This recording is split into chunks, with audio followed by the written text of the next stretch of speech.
નમસ્કાર દર્શક મિત્રો, મંતવ્યની મહાચર્ચા ચોપાટમાં આપનું હાર્દિક સ્વાગત છે। હું છું નેહલ। દર્શક મિત્રો, અત્યારે જો વાત કરવામાં આવે તો ગુજરાતમાં એક નવી સિઝનનો પ્રારંભ થયો છે। કહેવાય છે કે ઠંડી છે તે દૂર થઈ રહી છે, પણ સાથે સાથે હડતાળની મોસમ છે તે પૂર બહારમાં ખીલી રહી છે ને તેના જે પ્રમાણે અત્યારે વાત કરવામાં આવે તો સમગ્ર ગુજરાતમાં જુદી જુદી જે આંદોલનની જે પ્રક્રિયા છે તેણે વેગ પકડ્યો છે। પછી તે એસટીના કર્મચારીઓની હડતાળનો મુદ્દો હોય કે પછી પ્રાથમિક શિક્ષણને લઈને જે શિક્ષકના મુદ્દાઓ છે તેને આપણે ધ્યાનમાં લઈએ। રેશનિંગની જે સસ્તા ભાવની જે દુકાન છે, જે અનાજની દુકાન છે, તેમના પણ કેટલાક મુદ્દા છે અને જે પ્રમાણે આરોગ્યના જે પીએચસીના પ્રાઇમરી હેલ્થ સેન્ટરના જે કર્મચારીઓ છે તેમના પણ મુદ્દા છે અને આ તમામ મુદ્દાને લઈને અત્યારે જે પ્રમાણે સરકારને ઘેરવાના પ્રયાસ થઈ રહ્યા છે। મહત્વપૂર્ણ છે કે આજે શિક્ષકો તરફથી પણ જે ગાંધીનગર ખાતે વિધાનસભા ખાતે જે ઘેરાવો કરવામાં આવ્યો હતો ત્યારે એક બાબત એવી પણ સામે આવી રહી છે અને આ બાબતની જો વાત કરવામાં આવે તો એવું પણ કહેવામાં આવે છે કે આગામી સમયમાં જ્યારે લોકસભાની ચૂંટણી આવે છે અને ત્યારે કદાચ સરકારનું નાક દબાવવાનો આ એક ઉત્તમ સમય હોય તેવું પણ માનવામાં આવે છે। એટલા માટે જ આ જે જુદા જુદા મુદ્દાઓ છે કે જેને લઈને સરકારી કર્મચારીઓની જે માંગણી છે તેના ઉપર આજે આપણે ચર્ચા કરવી છે। આ ચર્ચા આજે જ્યારે આપણે કરવી છે ત્યારે ચર્ચામાં ભાગ લેવા જે મહાનુભાવો આપણી સાથે સ્ટુડિયોમાં અહીંયા ઉપસ્થિત છે, સૌપ્રથમ આપણે તેઓનો પરિચય કેળવીએ। મારી સાથે છે જિગ્નેશભાઈ પટેલ, નેતા ભારતીય જનતા પાર્ટી। જિગ્નેશભાઈ, આપનું હાર્દિક સ્વાગત છે। સાથે જ કોંગ્રેસ તરફથી નેતા જયેશ ગેડિયા આપણી સાથે। જયેશભાઈ, આપનું પણ હાર્દિક સ્વાગત। જયેશભાઈ, શિક્ષણવિદ ધર્મેશભાઈ પટેલ અહીંયા આપણી સાથે અત્રે ઉપસ્થિત છે, આપનું પણ હાર્દિક સ્વાગત છે। રાજકીય વિશ્લેષક સુધીરભાઈ રાવલ આપણી સાથે છે। સુધીરભાઈ, આપનો ખૂબ ખૂબ આભાર, આપ અહીંયા ખાસ પધાર્યા આ ચર્ચામાં ભાગ લેવા માટે। સુરેશભાઈ ગામિત, કન્વીનર ગુજરાત રાજ્ય આરોગ્ય કર્મચારી મહાસંઘ, તેઓ પણ અત્યારે આપણી સાથે છે। આરોગ્યના જે મુદ્દાઓ છે, જે આરોગ્યના જે કર્મચારીઓની જે માંગણી છે તેને લઈને સવિશેષ ચર્ચા આપણે તેમની પાસે કરીશું, તેમની પાસેથી મુદ્દા જાણીશું। તો પ્રવીણ સુતરિયા, પ્રમુખ ગુજરાત રાજ્ય બોર્ડ નિગમ અને નગરપાલિકા કર્મચારી એસોસિએશન છે। પ્રવીણભાઈ, આપનું પણ હું હાર્દિક સ્વાગત કરું છું। ચર્ચાની આપણે શરૂઆત કરીએ। સૌપ્રથમ જિગ્નેશભાઈ, આપની પાસે આવું છે, એક મહત્વનો સવાલ છે કે આ મુદ્દાને લઈને જો વાત કરવામાં આવે તો અચાનક સરકારી કર્મચારીઓમાં એવો તો શું થઈ ગયું કે એમને એમ થઈ ગયું કે આ મુદ્દા પર અમારે ફોકસ કરવા જેવું છે, આ મુદ્દા ઉપર સરકાર ધ્યાન નથી આપતી? કેમ એવું લાગી રહ્યું છે તેમને કે સરકાર છે તે અમારા કેટલાક પ્રશ્નોને લઈને શિથિલ છે? મોટાભાગે સરકારનો દાવો હોય છે કે સરકાર છે તે સંવેદનશીલ છે, પરંતુ જે કર્મચારીઓ છે તેમનો દાવો છે કે સરકાર અમારી બાબતોમાં દુર્લક્ષ સેવે છે। શું કહેશો આપ? ગુજરાતના સંવેદનશીલ મુખ્યમંત્રી, સૌપ્રથમ તો આપને કહેવા માગું છું કે દરેક મંગળવારે આમ પ્રજાને, ગુજરાતની તમામ પ્રજાને સાંભળવા માટે પર્ટિક્યુલર નરેન્દ્રભાઈના સમયથી એક સમય નિશ્ચિત કરવામાં આવે છે કે પૂરો દિવસ દર મંગળવારે દરેક મુખ્યમંત્રી, જે પછી નરેન્દ્રભાઈ હોય, બેન આનંદીબેન હોય યા અત્યારે વિજયભાઈ રૂપાણી હોય, સાહેબ સમય આપ જ છે। મને ખ્યાલ નથી આ લોકોએ કેટલી વાર એની સમક્ષ રજૂઆત કરી માનનીય મુખ્યમંત્રી સમક્ષ, અથવા તો શિક્ષણ મંત્રી ભૂપેન્દ્રસિંહજી પાસે એમણે કેટલી વાર રજૂઆત કરી। બીજી વસ્તુ, આપે જેમ જણાવ્યું એમ કે ઇલેક્શન નજીક આવ્યા એટલે સરકારનું નાક દબાવવા માટેનું એક ઉત્તમ આ એક કાર્ય છે કે ભાઈ આપણે હડતાલ કરીએ, રાઈટ? સાહેબ, ક્યાં હતા આજ સુધી? પ્રશ્નો તો આજે જ રાતોરાત તો ક્રિએટ થયા નથી। 7મું પગાર પંચ જે દિવસે સેન્ટ્રલ ગવર્મેન્ટે ડિક્લેર કર્યું, સૌ પ્રથમ જો કોઈ દાખલ સ્ટેટ ગવર્મેન્ટ હોય તો એ ગુજરાત ગવર્મેન્ટે દાખલ કરી દીધું। માનનીય આનંદીબેન એ વખતે સર્વપ્રથમ મુખ્યમંત્રી હતા કે જેમણે 7મા પગાર પંચનું એપ્લિકેશન એપ્લાઇડ સ્ટાર્ટ કરી દીધી। બીજી વાત છે, શિક્ષકો માટે સાહેબ બેઝિક પગારની વાત કરીએ તો સૌથી ઊંચું ગ્રેડેશન શિક્ષણમાં છે। તમે કોઈ પ્રાઇવેટ સ્કૂલની શિક્ષકોની વાત કરો અને એમના ગ્રેડેશન, એમના પગારના ધોરણની વાત કરો અને આપણા સરકારી શિક્ષકોની પગારની વાત કરો તો ઘણું ઊંચું ગ્રેડેશન છે સાહેબ। પ્રશ્નો એ સિવાય એમને મફત દવાઓ આપવામાં આવે છે, એમને ભાડું, રહેઠાણનું ભાડું મફત આપવામાં આવે છે, દર 2 વર્ષે એમને એલટીસી આપવામાં આવે છે। આવી અનેક સુવિધાઓ ગુજરાત ગવર્મેન્ટ દ્વારા પૂરી પાડવામાં આવે છે। તો પછી પ્રશ્ન એમને કેમ, મને તો એ સમજાવવું નથી કે ઇલેક્શન ટાઈમે જ યાદ આવે કેમ? એ 5 વર્ષ કોઈની ચઢાવણી હોઈ શકે, કોઈની કાન ભંભરણી, ચઢાવણીની વાત નથી। એઝ આઈ મીન કે might be this is the best way for them. મને એવું લાગે છે કે ધીસ ઇઝ આ એક એવો ઉત્તમ સમય છે કે જ્યારે સરકારનું નાક દબાઈએ અને આપણે કામ કરી લઈએ, પણ એવું નથી હોતું। સરકાર સાંભળે જ છે, સંવેદનશીલ સરકાર છે। મેં કીધું એમ દર મંગળવારે મુખ્યમંત્રી અવેલેબલ હોય છે, પ્રશ્નોની રજૂઆત કરો, અવારનવાર બેઠક કરવી પડે સાહેબ। જરૂરી નથી કે એક જ મિટિંગે દરેક પ્રશ્નો સોલ્વ થઈ જાય। રજૂઆતથી પ્રશ્ન સોલ્વ થાય છે અને થતા આવેલા છે। તો એના માટે પ્રયત્ન કરવો જોઈએ. ચલો બિલકુલ, એટલે પ્રયત્ન કરવો જોઈએ, જે પ્રમાણે અત્યારે લાખો કર્મચારીઓ પ્રયત્ન કરી પણ રહ્યા છે ને બીજી બાજુ આપણે એ પણ જોઈ રહ્યા છે કે એક બાજુ પ્રયત્ન થાય છે અને બીજી બાજુ એસટીના પૈડા થંભી જવાને કારણે લાખો લોકો છે અત્યારે રજળપાટ ભોગવી રહ્યા છે. અને એમાં બી શિક્ષક એક બુદ્ધિજીવી વર્ગ એવા માધ્યમમાંથી આવે છે કે સાહેબ એમને સમાજને સુધારવાના કામ કરવાના.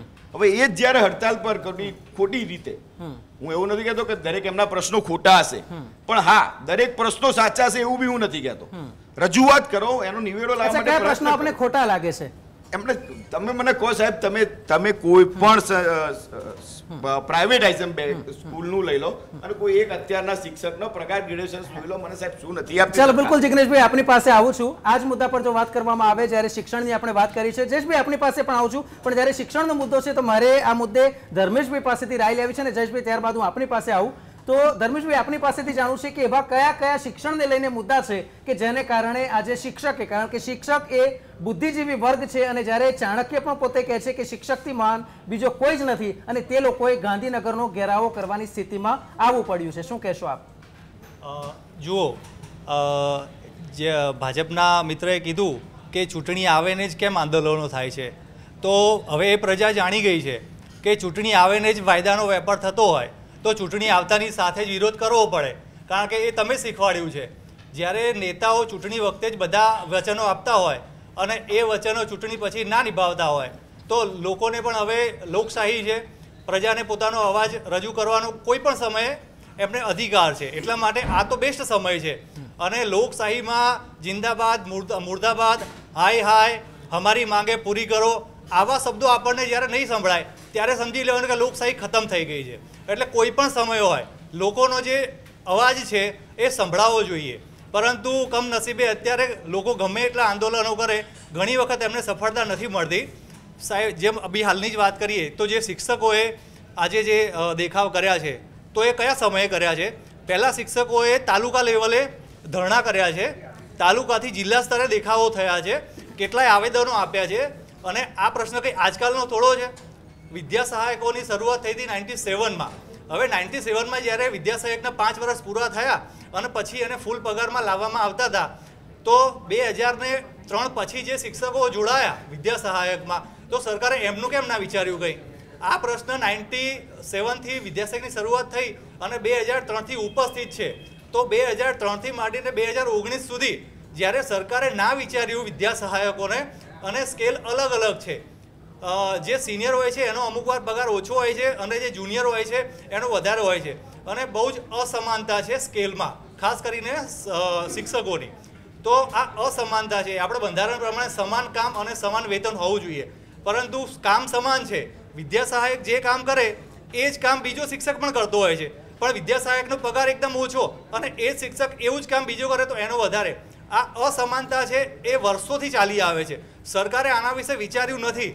જો સરકારનો વહીવટ જ સારો હોત તો આ સમસ્યા આંદોલનો પ્રજા કરવાની જરૂર જ કેમ પડે છે? આજે વિદ્યા સહાયકોનો રોડ પર ઉતરવું કેમ પડ્યું કે જ્યારે એ લોકોની આટલા વર્ષોથી માંગણી સંતોષાઈ નથી એ સમયે એમને ઉતરવું પડ્યું છે. ચલો બિલકુલ જયેશભાઈ આપની પાસેથી મારે રાય લેવી છે. જિગ્નેશભાઈ આમનો જે ધર્મેશભાઈનો જે સવાલ છે તેનો જવાબ આપની પાસેથી આગળ લઈશ. કોંગ્રેસની જો વાત કરવામાં આવે તો આ વખતે તો મજબૂત સ્થિતિમાં છે, કારણ કે જે પ્રમાણે સીટો પણ અત્યારે વિધાનસભામાં આપણને મળી છે, એક વિપક્ષ તરીકે પણ દાવો કરી શકે કે અમે જનતાની સાથે છે, જનતાના પ્રશ્નો ઉકેલવા એ અમારી પણ નૈતિક ફરજમાં આવે છે. શું કહેશો આપ? બિલકુલ, મહાન ચાણક્યએ કીધું હતું કે शिक्षक कभी सामान्य नहीं होता, प्रकृति और प्रलय उसकी गोद में खिलते हैं. આજે એક શિક્ષણ જગત, શિક્ષણ આ ધરતીનો જેમ એક ખેડૂત અન્ન પેદા કરે ને એમ એક પેઢી પેદા કરે છે શિક્ષકો. અને ભાજપનો નારો છે બેટી બચાવો બેટી પઢાઓ, તો જ્યાં શિક્ષક નથી, જ્યાં ઓરડા નથી, જ્યાં છત નથી, શિક્ષકોને પગાર પૂરો મળતો નથી, વેતન પૂરું મળતું નથી, ત્યાં ગુજરાત ભણે કઈ રીતના? ગુજરાત તો ભોગવી રહ્યું છે. ભણતું હતું પહેલાં ઇતિહાસમાં. તમે જુઓ આજના ભાજપના નેતાઓ 1500 રૂપિયામાં 2500 રૂપિયામાં ભણીને એન્જિનિયર થઈ ગયા. અત્યારે 2.5 લાખમાં કોઈ ભણી શકતું નથી. અભ્યાસ પૂરો થતો નથી, ભણી શકતા નથી.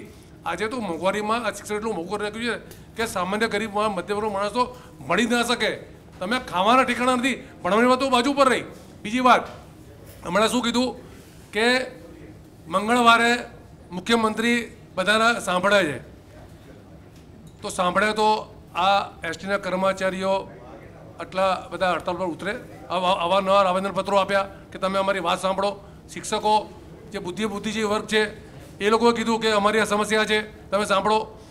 જ્યારે રાજકીય વાત આવે તો હું મંતવ્ય ચેનલ ન્યૂઝના માધ્યમથી કહેવા માગું છું કે ભાજપે 2 કોથળા તૈયાર કર્યા હોય છે. એક કોથળામાં વચનોનો કોથળો હોય અને ડાબી બાજુ, અને જમણી બાજુ લોલીપોપોનો કોથળો હોય. એટલે જ્યારે ચૂંટણી આવે ને એટલે વચનો હાલે અને પછી એ વચનો પૂરા ના થાય એ લોલીપોપો પકડાવે. આજે એક લોલીપોપ શિક્ષકોને પકડાઈ છે, તો ખબર નહીં શિક્ષકો યુનિયને કઈ લોલીપોપ લીધી અને એમનું આંદોલન સમેટી લીધું. પણ એસટીના કર્મચારીઓને વિનંતી કરું છું મંતવ્ય ચેનલ ન્યૂઝના માધ્યમથી કે તમે ઝૂકશો નહીં. વિરોધ પક્ષ તરીકે કોંગ્રેસ તમારી સાથે છે. તમારી યોગ્ય માગણી હશે તો વિરોધ પક્ષના નેતા માનનીય પરેશભાઈ ધાનાણી ગાંધીનગર બેઠા છે, તમે યોગ્ય રજૂઆત કરો. અને સરકારને પણ કહીશું કે આમાં ચૂંટણી આવે છે, તમે ભૂલી જાઓ. એ લોકોની યોગ્ય માંગ છે, સ્વીકારો. એ લોકો પણ ગુજરાતના નાગરિકો છે, પાકિસ્તાનથી નથી આવ્યા. તમારી પાસે જે પણ માગણી કરે, જે પણ સવાલ કરે એ પાકિસ્તાની. તમારે આવો જવાબ તો ક્યારે નહીં આપવાનો. જયેશભાઈ, ફરી એકવાર આપની પાસે આવું છું. દર્શક મિત્રો, અહીંયા મહત્વનો મુદ્દો એ છે કે કોંગ્રેસે એટલીસ્ટ માનસિક રાહત તો આપી છે કે અમે જનતાની સાથે છે, અમે સરકારી કર્મચારીઓની સાથે છે. આર્થિક રાહત કદાચ શક્ય છે કે તેઓ સત્તામાં આવે ત્યાર પછી આપણને જોવા મળે. રાજકીય વિશ્લેષક સુધીરભાઈ, જી જયેશભાઈ આપની પાસે આવું છું, ફરી એકવાર આપની પાસે આવીશ. સુધીરભાઈ આપણી સાથે છે, રાજકીય વિશ્લેષક. સુધીરભાઈ, આપની પાસેથી મારે એ જાણવું છે કે જ્યારે મહત્વના મુદ્દા છે, એસટી એક એવી સેવા, ગુજરાત રાજ્ય માર્ગ પરિવહન નિગમ, કે જેમાં લાખોની સંખ્યામાં રોજે રોજ મુસાફરી કરતા હોય તે લોકો અત્યારે હેરાન થઈ રહ્યા છે. એક બાજુ લગ્નનો ગાળો છે અને લગ્નની સિઝનમાં અનેક એવા લોકો છે કે જેણે જવા માટે એસટી બસ બુક કરાઈ હોય અને એ જાનૈયાઓએ ટેમ્પામાં બેસીને અવર જવર કરવી પડશે. એક આ મુદ્દો છે. આરોગ્યનો મુદ્દો, એક બાજુ સ્વાઇન ફ્લૂ છે તે સતત વકરી રહ્યો છે અને એ જ સમયે અત્યારે પીએચસીના જે કર્મચારીઓ છે તેમની કફોડી સ્થિતિને લઈને તેઓ પણ અત્યારે સરકારની સામે બાયો ચડાવી રહ્યા છે. સસ્તા અનાજની દુકાન અને તેમની જે માંગ છે, આ ત્રીજો મુદ્દો. અને ચોથો મહત્વનો મુદ્દો છે એ છે કે શિક્ષકો આપણે કહીએ છીએ કે જે પાયાનો આધારસ્તંભ મનાય છે અને તેમણે પણ ગાંધીનગર સુધી આવવું પડે છે. આ સમગ્ર ઘટનાને રાજકીય વિશ્લેષકની દ્રષ્ટિએ આપ કઈ રીતે મૂલવો છો? મૂળ કારણ શું છે નેહલભાઈ? જી, એ લોકો હડતાલ પર ઉતર્યા છે અથવા તો આટલા જલદ કાર્યક્રમ સુધી, જે એક્સ્ટ્રીમ બાબત, તો એક કઈ બાબતો એવી હતી કે એમને આ નિર્ણય લેવા સુધી મજબૂર કર્યા? બિલકુલ. તમે આજની ઘટનાને જો જોવી હોય તો એની પશ્ચાતભૂમિકા તમારે સમજવી પડે. દાખલા કે જે કોઈ તમારા જે કોઈ ક્ષેત્રના લોકો હશે એ લોકોએ એની માંગણીઓ નહીં સ્વીકારાતી હોય, એની તકલીફો હશે તો મેનેજમેન્ટની ઉપર એણે પેલી ફોલોઅપ કર્યો છે, ત્યાં બેરા કાને અથડાયું હશે તો થોડીક વખત વેઇટ કરીએ છીએ, અંદર યુનિયનની અંદર પાછી ચર્ચાઓ કરીએ છીએ. તો હવે શું કરતા એ વર્ષ તો એમને નીકળી ગયો છે.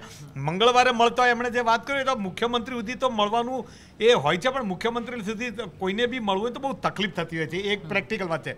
પણ આટલા જલદ કાર્યક્રમ સુધી પહોંચી ગયા છે તો એનો મતલબ ચોક્કસ એવો છે કે સંપર્ક નથી સરકારનો આ લોકો સાથે નથી. બીજું, એ લોકો કોઈ એવા ગાંડા નથી હોતા જે ચૂંટણી હોય એટલે તક છે એવી વાત થઈ હમણાં.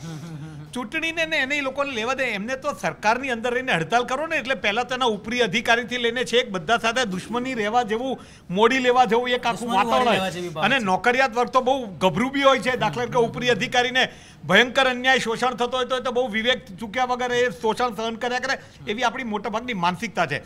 એટલે આટલા તબક્કા સુધી આવી ગયો એનો મતલબ પ્રોબ્લેમ બહુ ગંભીર છે. પ્રોબ્લેમ કેવો છે કે નહીં, પણ આટલે સુધી પહોંચ્યો છે એટલે પ્રોબ્લેમ છે. બીજું, દરેકની જુદી જુદી માંગણીઓ છે.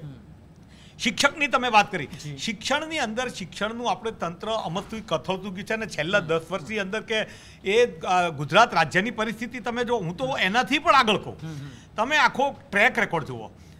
શિક્ષણ ક્ષેત્રની અંદર શિક્ષણને લગતા સમર્પિત લોકો હોવા જોઈએ, એકેડેમિશિયન હોવા જોઈએ, એનો પ્રભાવ હોવો જોઈએ, નીતિ નિર્ધારકો એવા હોવા જોઈએ. એની બદલે તમે સરકારના જીઆર જોઈ લો, 90% વધારે સરકાર જે જીઆરો છે એ વહીવટી છે. 10% તે તમારી શિક્ષણના ગુણવત્તા માટેના છે. આ હું ચેલેન્જ સાથે કહું છું. તમે 15 વર્ષનો કદાચ ટ્રેક રેકોર્ડ કાઢી નાખો, આટલી સરેરાશ. આ હું કેટલાય શિક્ષણવિદોને મળ્યા ત્યાર પછીની વાત કરું છું, અંદર સરકારની અંદરના બધા અભ્યાસ છે એના પછી કરું. હવે વહીવટી બાબતને તમે શિક્ષણની અંદર લે, આજે તે યુનિવર્સિટીની અંદર જાઓ, વાઇસ ચાન્સલરની બધી અટકી પડી છે, જેની થઈ છે એની નિમણૂક ગમે એમ થઈ છે, ત્યાં પણ રાજકીયકરણ ચાલી રહ્યું છે. એટલે અંદર હું તો કહું શાળાના શિક્ષકથી લઈને ઉપર આખી બધી બાબતની અંદર બહુ પ્રોબ્લેમો છે. એસટીની તમે વાત કરી, એસટીની અંદર અત્યારના પરિવહનની અત્યારે પ્રાઇવેટાઇઝેશન થયા પછી ઘણી પરિસ્થિતિ સુધરી છે, પણ એમ છતાંય જે ગ્રામ્ય લેવલે આજે એસટીનું તંત્ર છે ત્યાં ખાનગી લોકોને રસ જ નથી, એટલે ત્યાં સરકારની જવાબદારી આવી જાય છે. આ સરકારની જવાબદારી સરકાર ચૂકે છે. આપણે ત્યાં સરકારમાં શું છે, વાતાવરણ બનવું જોઈએ, લોકોને લાગવું જોઈએ કે બધો વિકાસ થાય છે, લોકોને લાગવું જોઈએ કે બધા સુખી છે, લોકોને લાગવું જોઈએ, પણ સાચું શું છે એની કોઈ કેર થતી નથી. આ જે પરિસ્થિતિ ઉપર આપણો દેશ, આપણી જે પરિસ્થિતિ સરકાર ચાલી ગઈ છે એ મને લાગે છે બહુ ગંભીર છે. પણ જે લોકો પ્રશ્ન લઈને આવ્યા છે ને એને સંવેદનશીલતાપૂર્વક વિચારવો જોઈએ. અને બીજું જે એમની માંગણી છે, તો માંગણી એટલે સુધી કે એની જો ગંભીર હોય સરકાર તો મેનેજમેન્ટ નહીં પૂછી શકે, પણ મેનેજમેન્ટ એ બધા અંદર તમે જુઓ તો હિરાર્કીમાં એક જ વસ્તુ હોય, તમે એક ઓફિસર હોય એની ઉપર બીજા ઉચ્ચ વર્ગનો ઓફિસર હોય, એના પછી ઉચ્ચ વર્ગનો હોય, પછી સેક્રેટરી આવે, પ્રિન્સિપલ સેક્રેટરી આવે, મંત્રી આવે, પણ બધા લોકો એક એસ્કેપિઝમમાં હોય છે. એમ કહે છે પણ હવે અમે તો કહીએ છીએ ઉપરવાળા નથી વાતા, અમે તો કહીએ છીએ ઉપરવાળા. આ સરકારનો અંદરનો સિનેરિયો છે. બીજું શિક્ષકોને તમે એવી તમારા ઇવેન્ટ મેનેજમેન્ટની અંદર લગાડો, તમે નામ માનો કે સ્વચ્છતા મિશનનું હોય, સ્વચ્છતા મિશન બહુ અગત્યની વાત છે, પણ એ સિવાય રાજકીય કાર્યક્રમો તમે શિક્ષકો હોય છે બધા, તો તમે શિક્ષણને તો કથળાવી દીધું છે. એવું જ એસટીની અંદર આવા એમ્પ્લોય છે, એમ્પ્લોયને પગાર વધારે દો તો જો એની સામે બીજા પ્રોબ્લેમ છે. ગુણોત્સવની અંદર દાખલા કે તમે ક્વોલિટી ગુણવત્તાની વાત કરી, સરકાર ઉતરી પડી, પણ એની અંદર કંઈ ગુણોત્સવના કોઈ પ્રમાણ આવ્યા છે નથી આવ્યા. અને તમામ ક્ષેત્રની અંદર જે એમ્પ્લોય વર્ગ છે ને, એમ્પ્લોય વર્ગ મોટા ભાગે એના ઉપરી અધિકારી અને ઘર્ષણમાં ઉતરવા નથી માગતો. અને જો એણે આવી રીતના શરીરના ઉપરના કપડાં કાઢીને કરવાના પ્રદર્શન સુધી ન બતાવી હોય, એને જો ગંભીરતાપૂર્વક ન લેવાતી હોય, તો એને જો તમે ચૂંટણી કે સ્ટન્ટ તરીકે જોતા હોય, તો મને એવું લાગે છે સરકારની સંવેદનશીલતા મરી પડવાની છે. જો હોય તો ભૂતકાળમાં કદાચ હોય એવું માની લઈએ તો એ મરી પડવાની કહેવાય. બિલકુલ. એટલે દર્શક મિત્રો, એ મહત્વની બાબત એ છે કે શું કામ આ જે કર્મચારીઓ છે તેમણે મુંડન કરાવવાની નોબત આવે છે, શું કામ તેમણે પોતાના શર્ટ ઉતારવા પડે છે, અર્ધનગ્ન અવસ્થામાં જાહેરમાં આવવું પડે છે. આ પણ બાબતે સરકારે સંવેદનશીલતા દાખવવાની જરૂર છે, કારણ કે મહત્વની બાબત એ છે કે લાખો લોકોનો આક્રોશ એક સાથે ભભૂકો એ કદાચ કોઈ નાની ઇસ્યુની બાબત તો ના જ કહી શકાય. આ જ મુદ્દાને લઈને જો આગળ વાત કરવામાં આવે તો આરોગ્યની સ્થિતિ પણ અત્યારે આપણે જાણીએ છીએ કે ગુજરાતમાં ખાસ કરીને જે ગ્રામીણ વિસ્તારોમાં છે તેમાં આપણે જોઈએ છીએ કે આરોગ્યની સ્થિતિ કથળી રહી છે તેવું મોટાભાગનું લોકોનું કહેવું છે. તો સરકારનો દાવો એવો પણ છે કે મેડિકલ કોલેજની સંખ્યા વધી રહી છે. ત્યારે સવાલ એ છે કે જો આ બધું જ સમૂહસૂત્રું થતું હોય તો પછી આરોગ્યના જે કર્મચારીઓ છે તેમણે શું કામ હડતાળ પર ઉતરવાની ફરજ પડે? કારણ કે આ તો એવા સેવાભાવી કર્મચારીઓ છે કે જે દર્દીઓ છે તેમનામાં ભગવાન જીવે છે ને ભગવાન તરીકે તે દર્દીઓની સેવા કરે છે, એટલે તેઓ પણ આ મુદ્દે સીધી રીતે તો સરકારની સામે બાયો ના જ ચડાવે. ત્યારે આરોગ્યના મુદ્દાને લઈને જો વાત કરીએ તો એવા કયા પ્રશ્નો છે તે પણ જાણવું જરૂરી છે. અને તેટલા માટે સુરેશભાઈ ગામિત આપણી સાથે છે, કન્વીનર ગુજરાત રાજ્ય આરોગ્ય કર્મચારી મહાસંઘ તરફથી. સુરેશભાઈ, ખાસ કરીને આરોગ્યના જે કર્મચારીઓ છે તેમની માંગણી છે તે શું છે તે આપણે જાણવું છે. ને બીજી એક બાબત દર્શક મિત્રોને એ પણ કહેવી છે કે આ જે કર્મચારી છે એમાં કયા કયા વિભાગના કયા કયા કર્મચારીઓનો સમાવેશ થાય છે? સૌથી પહેલાં તો હું એ કહેવા માગું છું જયેશભાઈને કે ગુજરાત સરકાર જે છે એમની જે અલગ અલગ વિભાગો છે એ વિભાગમાં પંચાયત અને આરોગ્ય વિભાગ છે. અમે છેલ્લા 5 વર્ષથી આની રજૂઆત કરતા આવ્યા છે અને આ આંદોલન કરવાની અમને કોઈ શોખ નથી કે અમે એકી સાથે આંદોલનમાં ઉતરી જઈએ. અમે છેલ્લા 5 વર્ષથી એટલા કાગળો લખ્યા છે જેની આજે 2 કિલો જેટલી પસ્તી થઈ જાય. માનનીય કમિશનરશ્રીએ પણ અમને કીધું કે તમે આ ચર્ચા માટે સીધા ટેબલ પર આવો છો અને આંદોલનનો આદેશ આપીને આવો છો, એ યોગ્ય નથી. તે જ સમયે અમે એમને આધાર પુરાવા સાથે એ રજૂઆત કરી દીધી કે મેડમ અમે આ છેલ્લા 5 વર્ષથી રજૂઆત કરીએ છીએ, અમને આંદોલન કરવાનો બિલકુલ શોખ નથી. અમારા જે પ્રાથમિક આરોગ્ય કેન્દ્ર છે એ જિલ્લા પંચાયતના અંડરમાં આવે છે. જ્યારે અમારા પ્રોગ્રામ આરોગ્ય વિભાગ બનાવે છે, અમારી પાસે આરોગ્ય વિભાગ કામ લે છે, પગાર આપે છે જિલ્લા પંચાયત. જ્યારે અમારા પ્રશ્નોની રજૂઆત કરવા જઈએ છીએ તો આરોગ્ય વિભાગ અમને ખો આપીને પંચાયત વિભાગ પાસે મોકલી આપે છે. પંચાયત પાસે અમે જઈએ છીએ ત્યારે એમ કે તમે અમારા પંચાયતના નથી, અમે આરોગ્યના કર્મચારીઓ છે, આરોગ્યમાં જઈએ છીએ તો ત્યાં આપે છે. અમને ફૂટબોલની જેમ જ્યારે ફેંકવામાં આવે છે તો અમારા ગામડાની અંદર એક ડુંગરાળ વિસ્તારમાં એક આદિવાસી ભાઈઓ હોય કે અમારા ગ્રામ્ય વિસ્તારની જે પ્રજા હોય એમને એક અમારા ફિમેલ હેલ્થ વર્કર બહેન છે, અમારા મલ્ટીપર્પઝ હેલ્થ વર્કર ભાઈઓ છે, લેબોરેટરી ટેકનિશિયનો છે, ફાર્માસિસ્ટો છે, એ આંતરિયાળ વિસ્તારમાં આટલી સેવાઓ બજાવે છે તો અમને સાંભળવામાં આવતા જ નથી, એટલે અમને આંદોલન તરફ જવું પડ્યું છે. અમારા આજે 1 થી 13 જેટલા પ્રશ્નો જે અમે રજૂઆત કરી છે એ રજૂઆત સરકારે પોઝિટિવ રીતે સ્વીકારી છે, તો પછી અમને બેઠક કેમ નથી આપતી? જ્યારે અમારો અવાજ દબાવવામાં આવે છે એની સામે અમને સખત વાંધો છે. બિલકુલ, એટલે એ કહી શકાય કે ગામિત સાહેબનું જે પ્રમાણે કહેવું છે કે અવાજ છે તે દબાવવામાં આવે છે અને તેની સામે અમને વિરોધ છે, તેની સામે અમને વાંધો છે. આગળ જો વાત કરીએ, પ્રવીણભાઈ સુતરિયા આપણી સાથે છે, તેમની સાથે આપણે વાત કરવાનો પ્રયાસ કરીશું. પ્રવીણભાઈ, આપની પાસે મારે આવું છે, મહત્વની બાબત એક એવી છે કે આ પોતે જ્યારે પ્રમુખ બોર્ડ નિગમ કર્મચારી એસોસિએશન તરફથી છો, તો એ બાબત જાણવી છે કે સરકાર ખાસ કરીને આ પ્રકારના જે મુદ્દા અત્યારે સામે આવી રહ્યા છે, તો આ મુદ્દાઓને નાથવા માટે કેટલી ગંભીર છે, શું પ્રયાસ કરી રહી છે?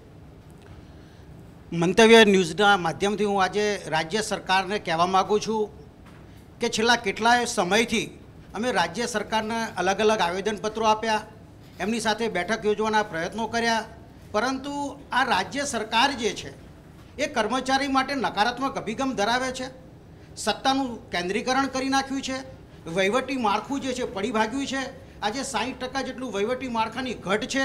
સરકાર પાસે કર્મચારીઓ નથી, સરકારનો વહીવટ કેમ ચલાવવો એ સરકારની પાસે અત્યારે કોઈ પ્લાનિંગ નથી. આવા સંજોગોમાં જ્યારે કર્મચારીઓ પર વર્કનું ભારણ છે અને આવા ભારણની વચ્ચે જ્યારે કર્મચારીઓ એમની પડતર માગણીઓ બાબતે છેલ્લા 2 વર્ષથી અમે રાજ્ય સરકારને આવેદનપત્ર આપ્યા છે, અમે રૂબરૂ મળવાના પ્રયત્નો કર્યા, અમે દેખાવો કર્યા, પ્રદર્શન કર્યા, સૂત્રોચ્ચારો કર્યા, ધરણા કર્યા, પણ આ સરકાર જ્યારે કર્મચારીઓ પ્રત્યે એટલી બધી મને એમ લાગે છે કે કેમ આટલું એમનું નકારાત્મક વલણ છે. આમ તો ખરેખર સરકાર અને કર્મચારીઓ દૂધ અને સાકરની જેવા હોવા જોઈએ, પણ મને લાગે છે કે આ સરકારનો અભિગમ જે છે એ કર્મચારી વિરુદ્ધનો રહ્યો છે અને ના છૂટકે અમારે સરકારને તો અમે વારંવાર કહીએ છીએ કે સરકાર અમારી મા બાપ છે અને અમે સરકારનું એક અવિભાજ્ય અંગ છે, અને સરકાર જો અમારા જ પ્રત્યે કર્મચારીઓ પ્રત્યે જો દુર્લક્ષ સેવશે તો આ સરકાર જે ગતિશીલ ગુજરાતની વાત કરે છે, આ સરકાર પ્રગતિશીલ ગુજરાતની વાત કરે છે, આ સરકાર વિકાસશીલ ગુજરાતની વાત કરે છે, આ વાઇબ્રન્ટ ગુજરાતની વાત કરે છે, જ્યારે એમના કર્મચારીનું શોષણ થતું હોય અને માન્ય મિત્ર જ્યારે કહે છે કે પગાર તો તમે જુઓ કે માત્ર સ્કેલ ટુ સ્કેલ 7મા પગાર પંચનો આપ્યો છે. મોટા ભાગના તમામ ભથ્થાઓ જે છે એ 6ઠ્ઠા પગાર પંચ મુજબ આપ્યા છે. અને અમે તો માન્ય મુખ્યમંત્રી શ્રી વિજય રૂપાણી સાહેબને કહ્યું તો રૂપાણી સાહેબ કે તમે નીતિનભાઈ પટેલ પાસે જાઓ. જ્યારે નીતિનભાઈ પટેલ પાસે અમે વારંવાર રજૂઆત કરીએ છીએ તો એમનો એક જ જવાબ છે, ભાઈ અમે જોઈ લઈશું, શું અમારે બીજા કોઈ કામ જ નથી તમારા સિવાય? એટલે જ્યારે કર્મચારીનો હળધૂત કરવામાં આવે, એના આગેવાનોને જ્યારે અવગણના કરવામાં આવે, ત્યારે ન છૂટકે આજે અમારે આ સ્ટેપ લેવું પડ્યું છે. ખાસ કરીને જ્યારે આજે એસટી નિગમની મારે વાત કરવી છે, કારણ કે હું બોર્ડ નિગમ કર્મચારી મહામંડળનો પ્રમુખ છું અને એસટી નિગમની આજે અમારે જે છેલ્લા 2 દિવસથી ન છૂટકે અમારે રાજ્ય સરકારને અમે એનું નાક દબાવવા માગતા નથી, અમે રાજ્ય સરકારની પડખે છીએ, પણ રાજ્ય સરકાર એના કર્મચારીઓને વિસરી જાય, એના હકના અધિકાર ના આપે અને રાજ્ય સરકાર ગોળ મિટિંગો કરી અમને લોલીપોપ બતાવે, અમને ધાક ધમકીઓ આપે, અમને નજર કેદ રાખે, અમને ઉઠાવી લેવાના પ્રયત્નો કરે, અમને કોઈ અમારા મૌલિક અધિકારોનું અમારું સતત હનન કરે, અમારા ઉપર ટ્રેપ ગોઠવવામાં આવે. જ્યારે કર્મચારી નેતાઓ ઉપર જ્યારે આવી પરિસ્થિતિનું સરકાર નિર્માણ કરે છે ત્યારે મારે સરકારને વિનંતી કરવી છે કે તમે અમને બતાવો અમારી પાસે કયો રસ્તો છે, અમારા પ્રશ્નો માટે કયો રસ્તો છે. અનેક આરોપ સરકાર પર લગાવવામાં આવ્યા છે, શું કહેશો આપ જિગ્નેશભાઈ? સાહેબ, જેમ આ ભાઈ સાહેબ મેં આરોગ્યના કર્મચારી માટેની વાત કરી કે 1 થી 12 પ્રશ્નો અમે રજૂ કર્યા અને સૈદ્ધાંતિક સ્વીકારેલા છે, તો એટલી તો વાત સહજ છે કે નહીં, સહિષ્ણુ સરકાર છે, બધાને સાંભળે છે, સૈદ્ધાંતિક રીતે સ્વીકાર્યા છે, અમલીકરણ થશે. મારા ભાઈ મિત્રએ વાત કરી જયેશભાઈએ કે ભાઈ આજે શિક્ષકો સાથે કંઈક વાતચીત થઈ ને શિક્ષકો કોઈ કારણસર લોલીપોપ લઈને આવી ગયા. બસ પ્રબુદ્ધ શિક્ષકો એમના જ કહેવા પ્રમાણે, ચાણક્યના કહેવા પ્રમાણે એમની ગોદમાં સૃષ્ટિ અને સર્જન સમાતું હોય અને સર્જાતું હોય, તો એવા શિક્ષકો શું લોલીપોપ લઈને પાછી આવે એવી વાત છે સાહેબ? આપ સમજી શકો છો આ બધી બાહ્યાત વાતો છે. કોંગ્રેસને એક બસ લોલીપોપ એક શબ્દ એક પકડાઈ દેવામાં આવ્યો છે ને સરસ લઈને ફરી રહ્યા છે. જયેશભાઈ, સરકાર સીધો આરોપ લોલીપોપ છે કે આપે, કોંગ્રેસ સરકાર વિપક્ષમાં લોલીપોપ. છે એટલે માત્ર ને માત્ર વિપક્ષની ભૂમિકા ભજવે છે, પરંતુ કેટલાક મુદ્દાઓમાં પોઝિટિવલી લેવાનું હોય તેમ છતાંય લોલીપોપ જેવા શબ્દોનો ઉપયોગ કરે છે. શું કહેશો આપ? નહીં, બિલકુલ. તમે જો આજે આરોગ્ય ક્ષેત્રે, શિક્ષણ ક્ષેત્રે એસટી કર્મચારી મહામંડળ અને હજી અનાજના વેપારી અને રાજુરાજ વેપારીઓ, આ બધા જ લોકો માગણી કરે છે. આજે નથી કરતા, અગાઉ એ લોકોએ લેખિત વ્યવહાર, પત્ર વ્યવહાર કર્યા હોય, ટાઈમ માગ્યો હોય, પણ આ ગુજરાત સરકાર, ભાજપની સરકારે વેદના ગુમાવી દીધી છે. સંવેદના નામની કોઈ ચીજ નથી અમને. નીતિનભાઈ પહેલાં તો અડધું મંત્રીમંડળ માંદું છે. નીતિનભાઈ અમારા ટીચર છોલાવા મુંબઈ ગયા હતા, અહીંયા ગુજરાતી હોસ્પિટલ નથી. એટલે આજે ગુજરાતના મંત્રીઓ જો આરોગ્ય ક્ષેત્ર અહીં ના લઈ શકતા હોય તો સામાન્ય માણસો અહીં આરોગ્ય કઈ રીતે લઈ શકે? વિચાર તો કરો તમે. બીજી વાત કે આ હમણાં ભાઈએ કીધું કે નીતિનભાઈને મળો તો વિજયભાઈ રૂપાણીને મળવાનું કહે છે, વિજયભાઈ રૂપાણીને મળો તો નીતિનભાઈને મળવા. તો જે પણ જેને તમને ખાતા આપ્યા નથી ગુજરાત સરકારે કે ભાઈ આ ખાતું તમારું, તો એ નિર્ણય એમને જ લેવાનો હોય ને, આ નિર્ણય લઈને મુખ્યમંત્રીને જાણ કરવાની હોય. પણ જ્યારથી ગુજરાત સરકાર એટલે ચૂંટણી પતી અને જ્યારથી બેઠી ત્યારથી આ ગુજરાત સરકાર ઉપર, ગુજરાતની 6.5 કરોડ જનતા ઉપર ગુજરાતની સરકારે એક પનોતી બેઠી એવું તમામ લોકો અહેસાસ કરી રહ્યા છે. કારણ તમને કહું કે મૂળભૂત, હું એવું નથી કહેતો કે તમે સોનામોરો આપી દો, પણ મૂળભૂત સમસ્યા જીવન ધોરણ, જીવવા માટે, ખાવા માટે તમે એટલું તો સંવેદના રાખો. માનસિકતા જુઓ. ચલો બિલકુલ. ધર્મેશભાઈ જી, આપ કે કહેવા માંગો છો? ધર્મેશભાઈ, અંદર ટીચર છોલાવા ગયા હતા, સારો શબ્દ પણ એ આજે સત્તાધારી પક્ષ માટે નથી. ધર્મેશભાઈ, ની રિપ્લેસમેન્ટ કરાવવા ગયા. એવું કહું છું, ટીચર બદલાવા ગયા. ઓકે, બદલાવા ગયા હતા, પણ અહીંયા રિપ્લેસ કરાવવા ગયા. બદલાવા ગયા હતા. ટીચર ઘસાઈ ગયા દોડી તો બદલાવા ગયા હતા, પણ અહીંયા બી બદલી શકે. અહીંયા પણ અચ્છા, અહીંયા ગુજરાતી તમે એક પણ હોસ્પિટલ બની નથી કે તમે અહીંયા તમે ઓપરેશન કરી શકો. સિવિલ એવડી મોટી હોસ્પિટલ છે, બરોબર છે, આખી એશિયાની નંબર 1 હોસ્પિટલ છે, તો તમને વિશ્વાસ નથી તમારા આરોગ્ય ઉપર? એમ કહો. ચાલો બિલકુલ બિલકુલ. ધર્મેશભાઈ, આપણી પાસે અહીંયા આપણે 3 ખાતાની વાત થાય છે. એક શિક્ષણ ખાતું છે, બીજું આરોગ્ય અને ત્રીજું છે ટ્રાન્સપોર્ટ ખાતું અને પુરવઠા. પુરવઠા. તો જુઓ કે આ ત્રણેય જે ખાતાઓ છે એ આમ જોઈએ છે, આરોગ્ય સૌથી પહેલી જરૂરિયાત છે માણસની, અને બીજું છે શિક્ષણ, જેનાથી સમાજ એકદમ શું કહેવાય કે જાગૃત થાય છે અને આધુનિકતા તરફ આગળ વધે છે. તો આ જ બે મેઇન ખાતા, શિક્ષણ ખાતું અને આરોગ્ય ખાતું, એવા છે કે જેની ઉપર સરકારી શાળાઓ અને સરકારી હોસ્પિટલો ઉપર લોકોનો વિશ્વાસ દિવસે ને દિવસે ઓછો થતો જાય છે. ગુજરાતમાં છેલ્લા 25 વર્ષથી ભાજપની સરકાર છે, તો જેટલી ખાનગી શાળાઓ, ભાજપના નેતાએ વાત કરી કે ખાનગી શાળાઓના શિક્ષકોને ઓછો પગાર મળે છે અને સરકારી શાળાના શિક્ષકોને વધારે પગાર મળે છે. એકદમ સાચું છે, પરંતુ શું એ સ્વીકાર્ય છે? ખરેખર તો ખાનગી શાળા હોય કે સરકારી શાળા હોય, જે ભણાવે છે એ એક જ કોર્સ ભણાવે છે, 4થા ધોરણનો ચોપડી હોય તો એ સરખી જ હોય, આમાં બહુ મોટો તફાવત ના હોય. તો ખાનગી શાળાના શિક્ષકોનું શોષણ શું કરવા થવા દેવાનું? અને સરકારી શાળાવાળાને પગાર વધારે મળતો હોય તો ખાનગી શાળાના શિક્ષકોને, કારણ કે અત્યારે હાલ જુઓ સરકારી શાળાઓ પડી ભાંગી છે, સરકારી શાળાઓ જેટલી જોઈએ એટલી નથી. ખાનગી શાળાઓ જેટલી વિસ્તારમાં છે એટલી સરકારી શાળાઓ છે તો કદાચ 10ની સામે એક પણ નથી. એક વિસ્તારમાં જેટલી ખાનગી શાળા છે, સરકારી શાળા અને સરકારી હોસ્પિટલો એટલી ઓછી થતી જાય છે. અને આ જ બે વસ્તુ એવી છે કે જેમાં માણસની મોટા ભાગની મૂડી છે એ મૂડી ખર્ચાઈ જાય છે. બીજી વસ્તુ કે જે રૂપાણી સાહેબે આજે કીધું છે કે એસટી નિગમ ખોટ કરે છે એટલા માટે એમનો ફી જે વધારો છે, પગાર વધારો, એ શક્ય નથી. તો એ ખાતાનો વહીવટ કોણ કરે છે અને કેટલા વર્ષથી કરે છે? તો જે ખાતાનો વહીવટ સરકાર કરે છે અને એ ખાતું જો નુકસાન કરતું હોય તો એને એમ્પાવર કરવાની જવાબદારી તો સરકારની છે. એમાં સરકારી કર્મચારીઓનો શું વાંક? જ્યારે તમે જે ડિસિઝનો લો છો એ ડિસિઝન લેવા માટે તમે સરકારી કર્મચારીઓને નથી પૂછતા, ડિસિઝન તમે લો છો અને વાંક આવે એટલે સરકારી કર્મચારી. એટલે વહીવટી કુશળતા એ પડી ભાંગી છે.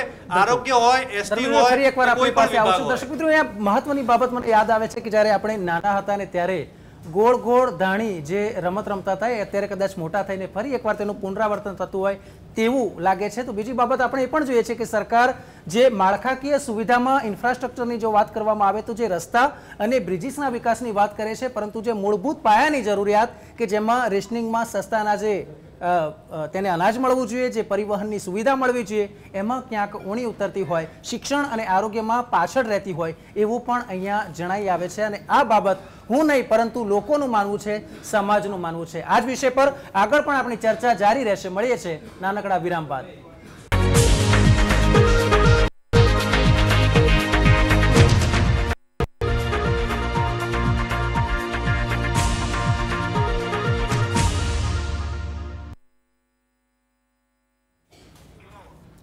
વિરામ બાદ આપનું સ્વાગત છે ચોપટમાં. આજે આપણે મહાચર્ચા કરી રહ્યા છે, જેમાં વિષય છે કે જ્યારે બેઝિક નેસેસિટીનો મુદ્દો હોય ને લાખો લોકો જ્યારે ગાંધીનગર બાજુ કૂચ કરતા હોય ત્યારે સરકાર બેદરકારી કેમ દાખવી શકે એવો મોટા ભાગના લોકોનો જે મત છે.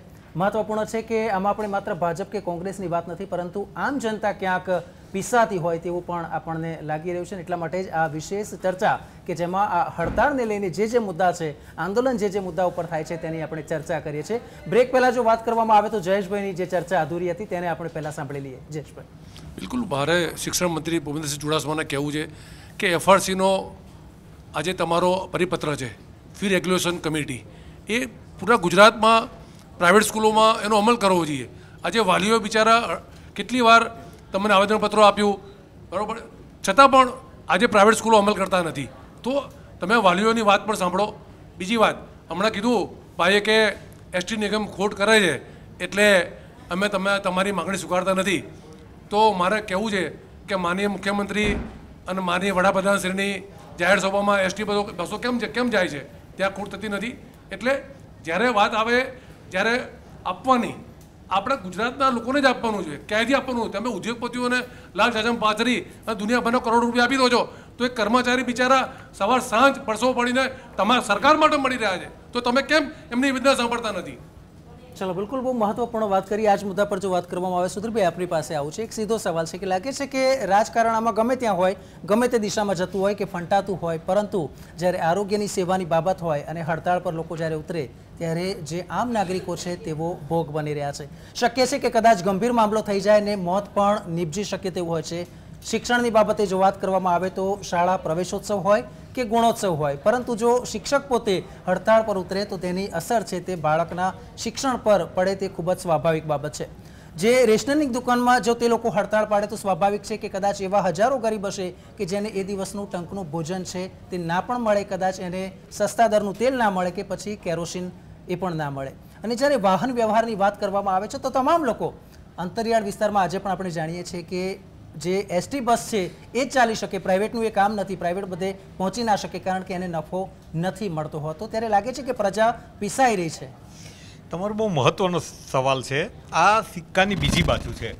આંદોલનકારીઓએ પણ સંવેદનશીલતા દાખવીને એ વિચારવું જોઈએ કે આપણે આપણા અધિકાર માટે જ્યારે લડીએ છીએ ત્યારે એનાથી કોઈ બીજાના અધિકાર નથી લૂંટાતા ને અથવા તો આપણે ક્યાંક કર્તવ્ય નથી ચૂકતા, એ ચોક્કસ વિચારવું જોઈએ. અંતિમ તબક્કાની અંદર જતાં પહેલાં પણ એના લાભાલાભ વિચારવા જોઈએ, સારા નરસા પાસા વિચારવા જોઈએ.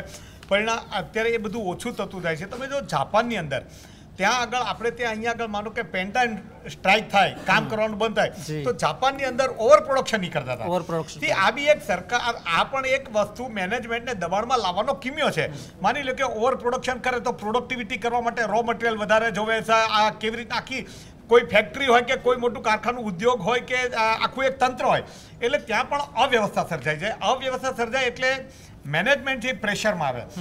એટલે આપણે ત્યાં હડતાલની વાત છે એક રીતે જે સારી છે અથવા તો સ્થાપિત થઈ છે, પણ એનો વિકલ્પ શોધાય અને જેમાં પ્રજા પણ ન પીસાય અને પ્રજાનો સહયોગ મળે તો બહુ ઉત્તમ વાત છે. પણ મને નથી લાગતું એવી બાબતમાં કોઈ વિચારાતું હોય. અચ્છા, બીજી વાત, આપણે હમણાં વાત કરતા અત્યારે તમારા ટીવી ઉપર ચેનલ પર જ જોયું કે મંત્રી આરસી ફળદુએ નિવેદન કર્યું કે ખાનગી બસોને કે એટલી દોડાવો ને ખાનગી બસો માટે એમની અપીલ આવી. મારે એમ કહ્યું છે કે સરકાર પોતાની બસોને શું કરવું એને કરતી નથી, પણ ખાનગી બસોવાળાને ભાડા ઓછા કરવાની વાત કરે છે તો આમાં એક આખો સરકારનો અભિગમ વ્યક્ત થાય છે. કેવો અભિગમ વ્યક્ત થાય? એ એસટી તંત્રને ડેલિબરેટલી મારી જ નાખવાની, જો આમાં અંદર ખાનેની રણનીતિ હોય એને ઉદાસીન કરીને હતાશ કરવાની અને એમ કરીને એની અંદર પ્રાઇવેટાઇઝેશનને જ મહત્વ આપવાની વાત હોય, એની એક બૂ આવે છે. આ ચાલતું હોય છે, આવી રણનીતિ ચાલતી હોય છે. એટલે એક વસ્તુ એ છે, શિક્ષણની અંદર બી હું તમને કહું, આપણે બધા વાત કરીએ કે શિક્ષણના આપણે છોડી દો આંકડા, શિક્ષણનું ક્ષેત્ર એટલું ગંભીર છે, જો એ કેમ ખરાબ છે આપણે કહીએ તો હું તમને એક કહું, તમે ટીવીના માધ્યમ દ્વારા એક નાનકડું કામ જો કરી શકશો તો આખા રાજ્યની સેવા થશે ને દેશમાં એનો એક ચીલો પડે એવી વાત છે. હું તમને સાવ નાનું કામ કરવાનું કહું છું. આપણે બધા કોઈની પર આક્ષેપ કર્યા વગર તમે ખાલી એટલી તપાસ કરો કે કેટલા મંત્રીઓ, કેટલા રાજકીય આગેવાનો, કેટલા IAS IPS ના અધિકારીઓ સરકારી શાળામાં ભણે છે. આટલો આંકડો કાઢો, સાચો આંકડો લેવો. અને આ વસ્તુ પ્રમાણ છે. સરકારી તંત્ર જે લોકો એમ કે અમે આટલા કરોડ આપ્યા, અમે આટલા કરોડ ખર્ચ્યા, પણ તમે ગુણવત્તા કેટલી કરી છે એનું પ્રમાણ છે. બીજું, સરકારનો દરેક બાબતમાં પૈસા અને લોકપ્રિયતા, હમણાં જે જયેશભાઈ કીધું સંમત નથી, ફી નિયંત્રણનો મામલો આ છે, બિલકુલ લોકપ્રિયતા વટાવી ખાવાનો ધંધો છે. સરકાર એમાં આગળ પણ વધી શકી નથી અને સરકાર સુપ્રીમ કોર્ટમાં, હું ત્યાં હાજર હતો હિયરિંગ વખતે મેં જોયેલા છે, આના બહુ ડિટેલ્સમાં હું ગયેલો છું, પણ સરકારને માત્ર આમાં લોકપ્રિયતા રળવામાં રસ છે. વાલીઓ કે દરેક વસ્તુ પબ્લિક માં કંઈ કરી ન દેવી જોઈએ. આમાં તમારે સૂકા ભેગું લીલું ન બળે ધ્યાન રાખવું પડે. આમાં કેટલી શાળાઓ એવી છે કે જે ઉચ્ચ ગુણવત્તા માટે પૈસા ખર્ચે છે, પ્રવૃત્તિઓ માટે પૈસા ખર્ચે છે, તો શું તમે ટકે શેરબાજી, ટકે શેર ખાજા લાવો? આવતો પૂરી એક અંધેરીને ગંડુ રાજા. આપણે વિપક્ષો એને સાથ આપે કે ફી નિયંત્રણ હોવી જોઈએ, સરકારે માત્ર ને માત્ર લોક મત રળવા, હું નથી માનતો યોગ્ય બાબત છે. જ્યાં ઉચ્ચ કેટલાય લોકો એવા છે કે જે પૈસા ખર્ચી શકે છે, એમાં અમીર ગરીબની વાત નથી, પણ છતે પૈસા તમે ફિલ્મમાં ને એવામાં ઉડાડો, એની બદલે જો શિક્ષણ પાછળ કોઈ કુટુંબ ખર્ચતા હોય, એના દીકરાનું તેજસ્વી જીવન બનાવતું હોય, એની વ્યવસ્થા કોઈ સંસ્થા ઊભી કરતી હોય તો એને એપ્રિશિએટ કરવી જોઈએ. પણ સાથે સાથે જે ગરીબ બાળકો છે એની પાસે સરકાર અડીખમ ઊભી રહે. તમે ખાનગી શાળા જે કરવું એ કરવા દો, તમે તમારી ગુણવત્તા સુધારે, તમે એવી શાળા બનાવો ને કે ખાનગી શાળાઓ બંધ પડી જાય. ચાલો, લોકોને સારા પેલામાં લેબલમાં રસ નથી, સારા શિક્ષણમાં રસ છે, પણ આપણે આપણી સરકારી શાળાઓની વિશ્વસનીયતા ખતમ થઈ ગઈ છે વર્ષોથી. એટલે એને બદલે એટલે રાજકીય મતોની લોકપ્રિયતા જે આવે ને એવા મુદ્દાઓ આવે છે અને પરસેપ્શન બનાવવાના ખેલની અંદર સારું ખોટું એટલું બધું ખીચડી છે કે તત્વ સત્તાની વાત બાજુમાં રહી જાય છે અને વોટ બેંકની રાજનીતિ હાવી થાય છે. સુધીરભાઈ જે પ્રમાણે કહે છે, ધર્મેશભાઈ આપની મારે રાય લેવી છે, શિક્ષણવિદ તરીકે આપ તે બાબતની કેટલી તથ્ય ગણો છો કે આપ કઈ રીતે મૂલવો છો? નહીં, જુઓ, સાહેબે બહુ સરસ વાત કરી કે ખાનગી શાળાનું ફી નિર્ધારણ વિધેયક જે ચૂંટણી 2017ની પહેલાં 6 મહિના પહેલાં જાહેરાત કરવામાં આવી હતી, તો એ જાહેરાત સરકારે જ કરેલી. હવે સરકાર ચૂંટણી 6 મહિના પહેલાં જે જાહેરાત કરે અને વાલીઓને એવો ભરોસો આપે કે તમારી ફી ઘટી જશે, અને પછી જો આજે કમસે કમ 22 મહિના પછી પણ જો ફી ના ઘટે તો એમાં વાલીઓનો શું વાંક? સરકાર પોતે જે વચન આપે એ વચન લોકોને આપેલું વચન છે, તો વાલીઓ તો એ વચનને પકડવાના જ છે. ચાલો, બિલકુલ. એટલે ધર્મેશભાઈનો જે દાવો છે એમ છે કે પ્રાણ જાય પણ વચન ના જાય, એવી ક્યાંક બાબત છે અને એમાં ક્યાંક સરકાર મોકલતી હોય એવું લાગી રહ્યું છે. જયેશભાઈ, ફરી એકવાર આપણી પાસે આવું. ધર્મેશભાઈ, આપની પાસે પણ આવું છું, સમયની મારી પાસે મર્યાદા છે. ફરી એકવાર આપણે આરોગ્યના મુદ્દા તરફ આગળ જવું છે. ગામિત સાહેબ, આપની પાસે મારે એ જાણવું છે, દર્શક મિત્રોને જણાવવું છે કે જ્યારે સેવાભાવથી આપણે જોડાયા છે, આ સેવા છે અને દર્દી છે એ કોઈ પણ રીતે હેરાન ના થાય એની આપણે પ્રતિજ્ઞા લીધી છે, તો પછી તેમ છતાંય એવી તો કઈ મજબૂરી આપણને આવી પડી છે કે છેવટે આપણે આંદોલનનો માર્ગ અખત્યાર કરવો પડ્યો છે? ખાસ કરીને ગ્રામ્ય કક્ષાએ જે આરોગ્ય સેવાઓ છે એ ગ્રામ્ય પ્રજા જોડે અમને ખૂબ લાગણી છે, અને એ લાગણી આજની તારીખમાં અમારા જે આરોગ્ય કાર્યકરો ગ્રામ્ય કક્ષાએ ફરે છે તો એમને ડૉક્ટર જ ગણે છે, એમને ભગવાન ગણે છે. પણ અમને આજે દુઃખ સાથે એ કહેવું પડે છે કે અમારી આરોગ્યની સેવાથી આજે એ પ્રજા વંચિત છે. પ્રજા એટલા માટે વંચિત છે કે અમારા જે પ્રશ્નો છે એ પ્રશ્નોને કોઈ સાંભળતું નથી. અમારી એક ફિમેલ હેલ્થ વર્કર બેન હોય, મલ્ટીપર્પઝ હેલ્થ વર્કર ભાઈઓ હોય, એ ગામડે ગામડે ફરીને આરોગ્યની સેવાઓ પહોંચાડે છે. તો એવા કોઈ પણ રોગચાળો હોય, આજે સિઝનલ ફ્લૂ ગણીએ અથવા તો બીજું કોઈ આઉટબ્રેકિંગ હોય, એ કોઈ પણ જે અમારા રોગચાળાની જે સ્થિતિ સર્જાય તો એવું દિવસ રાત જોયા વગર અમારા આરોગ્ય વર્કરો જ્યારે કામ કરે છે, તો આ કર્મચારીઓ પ્રત્યે જે ઉદાસીન વલણ છે એ ઉદાસીન વલણની સામે અમને વાંધો છે. આવનારા દિવસોમાં અમારે જો સાંભળવામાં નહીં આવશે તો અમારો આ જે અચોક્કસ મુદતની જે હડતાલ છે એ 15મી તારીખથી ચાલુ છે અને આજે 8મો દિવસ અમારો પૂરો થઈ ગયો છે. તો આ 8મો દિવસ પૂરો થઈ ગયા છતાં આ સંવેદનશીલ સરકારને અમારી પ્રત્યે કોઈ લાગણી નથી. એટલા માટે હવે અમારે આક્રમક કાર્યક્રમો આપવાની આવતીકાલથી ફરજ પડશે. ગવિત સાહેબ, આપ આકરા અને જલદ કાર્યક્રમ આપવાની વાત કરો છો. સ્વાભાવિક છે કે આ વર્ષે ફરી એકવાર એવું આપણે જોયું છે કે જે સ્વાઇન ફ્લૂ છે રાજસ્થાન પછી સૌથી વધારે અત્યારે ગુજરાતમાં વકરી રહ્યો છે. એક જિલ્લામાંથી તેના દર્દીઓ આવે છે. સૌરાષ્ટ્રની વાત કરીએ તો અત્યારે બધા જ રાજકોટ સિવિલ હોસ્પિટલમાં જોવા મળે છે. આ બાજુની વાત કરીએ તો બધા જ અત્યારે સિવિલ હોસ્પિટલ અમદાવાદ ખાતે જોવા મળે છે. લાગે છે કે આટલો ગંભીર મામલો છે ને તે જ સમયે જો પીએચસીના તમામ કર્મચારીઓ હડતાળ પર હોય તો લોકોનું શું? આજે સિઝનલ ફ્લૂ અત્યારે જે કહેવામાં આવે છે એ સિઝનલ ફ્લૂના જે કેસો મળે છે એ અમારા આરોગ્ય કાર્યકરો ભાઈઓ અને બહેનો શોધીને મોકલે છે. અમારે તો ગ્રામ્ય કક્ષાએ જે ગ્રાસરૂટ કક્ષાએ જે પણ બીમારી છે એ બીમારીના કેસો શોધીને અમારે રિફર કરવાના છે. જે સિઝનલ ફ્લૂથી મરણ થઈ રહ્યા છે તેના માટે અમારા ગ્રામ્ય કક્ષાના આ જે વર્કરો જવાબદાર નથી. જે તે સિવિલ હોસ્પિટલ હોય કે એને જે રેફરલ સેવાઓ આપતા છે એ રેફરલ સેવાઓના જે જવાબદાર અધિકારીઓ છે એ એમના માટે જવાબદાર છે. અમારી કામગીરી ફક્ત એને ગ્રામ્ય કક્ષાએથી શોધીને અમારે તાલુકા કક્ષાએ કે જિલ્લા કક્ષાએ એને મોકલી આપવાની અમારી ફરજ છે અને જે અમે નિષ્ઠાપૂર્વક બજાવી રહ્યા છીએ. લગભગ કેટલા લોકો અત્યારે હડતાળ ઉપર હશે આરોગ્ય કર્મીઓની વાત? અમારા આખા ગુજરાતની અંદર અમારા 30,000 કરતાં વધારે જે વર્કરો છે એ વર્કરો આજે અચોક્કસ મુદતની હડતાલ પર છે. અમને દુઃખ સાથે કહેવું પડે છે કે આજે વડોદરા જિલ્લાની અંદર એક સગર્ભા માતાનું મરણ થયું છે, જે અમારે દુઃખ સાથે કહેવું પડે છે.